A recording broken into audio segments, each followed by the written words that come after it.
ayan guys, hi guys. So, after na mo dahil sa among pagsimba guys, so, nag-volleyball din mi guys.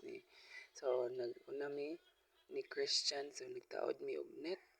Ano siya guys, so, para, kuhan. Kaya among kontra ni guys is, INC test, kauban ako sa Tagalapat. So, guys, kani is, among gigamit yung bola is, kanang bola sa basketball guys.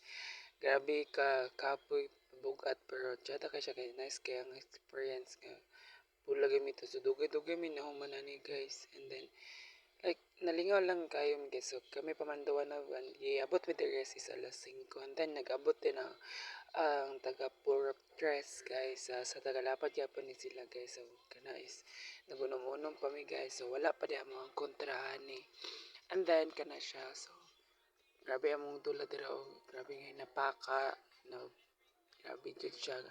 Then guys, so kana is nagilis na ko kay ana sila na ana daw. And then stretching. So there guys, so nagdula na gid me finally.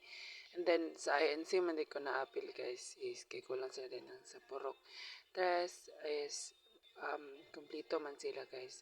So there ko sa INC nagdula. So ang pork test mo nakatawag sa set 1 guys, set 2 kami din sa decision kami. So guys, one gamer din may ani kanay nag-basketball nagulat. So kami diri sa lapat guys is magsabot-sabot lang gyud mi if ever nga kami makauna or sila makauna. So unya na lang guys, sabot-sabot lang gyud. So kana guys nalingaw na kayo mi. And then lamig tiyada kay mong pag bunal pag blocking chairs. So kana lang guys. So thank you for watching. God bless everyone.